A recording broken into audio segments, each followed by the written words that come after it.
Hello, hello! Dr. Clif, your movement recovery specialist, and welcome back to Breakfast at the Office. We're already at Season 4. The first season we worked our way through a ton of protein bars, and the second and third season we ate ridiculous amounts of yogurt. But through all of that, there was one other thing sitting on the sideline. Coffee. Right? We always had our big mug of coffee to go along with it. And I had mentioned that when we got closer to Christmas and New Year's, that we would have a series dedicated just to that wonderful drink. So it's here.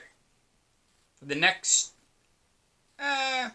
2 to 3 weeks, we'll see how much caffeine my body is happy with. We're going to drink a bunch of coffees and talk about them. Now, just like with the protein bars and the yogurt, there's some rules. We're not drinking any decaffeinated coffee. Why? It makes sense for a handful of people that just love the taste and don't tolerate the caffeine so well. But I like the taste, and I like the caffeine. So, no decaffeinated coffee. In fact, some of the coffees that we're going to have some of the highest amounts of caffeine that are allowed. Also, no funny flavored coffee.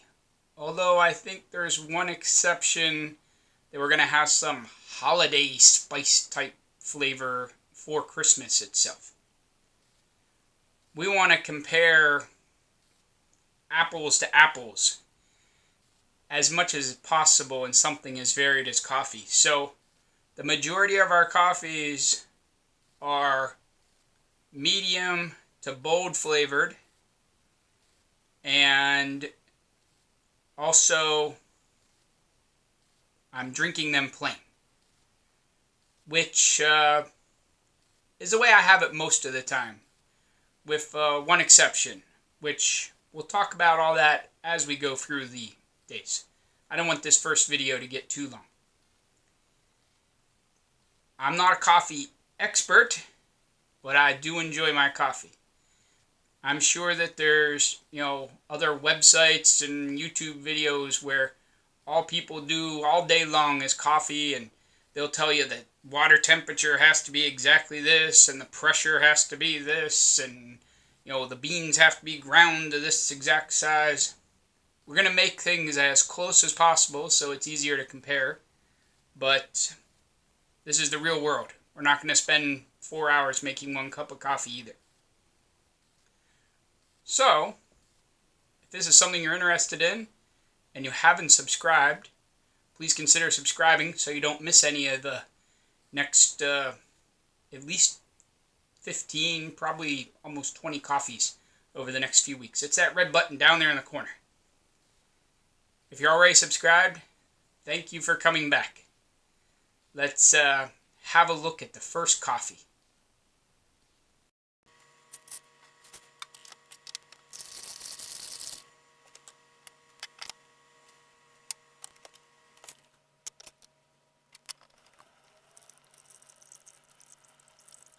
Okay, the first coffee we're going to have, I got at Costco.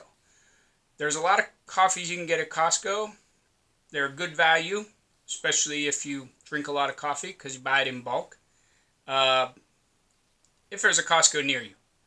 I know some of you are watching from out of the U.S. or even in part of the U.S. where the closest Costco might be, hours away. But if there's one nearby and you find a coffee you like there, it's a good scenario. So I'm going to review probably 5 or 6 coffees that you can get there. And this is the first one. This is what I've been drinking lately. This is Kenya AA coffee. Has a bunch of big giraffe and elephant and fun things on the front. And it's dark roast, whole bean.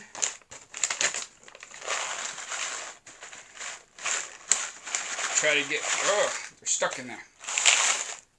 This is what they look like. Fairly dark. Oh, I wish we had that smell-o-vision so you can see what they smell like. Because they're pretty strong, even though the bag has been open for a while. I keep it sealed in between, but still, you lose a little bit of something over time, right? Let me read the bag here for you. It's from Kenya. It's roasted here in the United States in Michigan.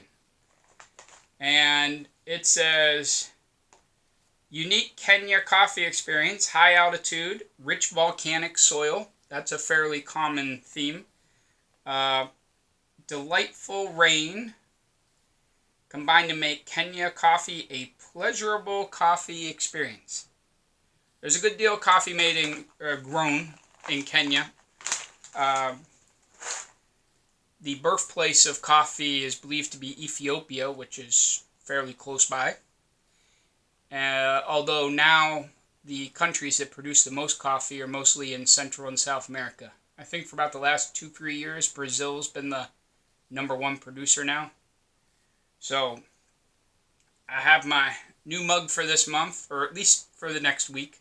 Maybe I'll bust out a Santa Claus one when we get closer. This mug was given to me by a viewer who also happens to be a past student. So thank you for the mug, Christine. And I've let the coffee sit for a little while because I'm timing the time before I drink it so we can compare one to the other.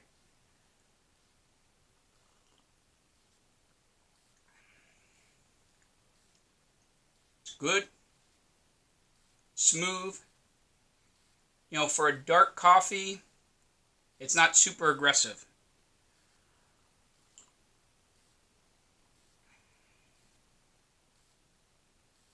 Little bit tannin-like.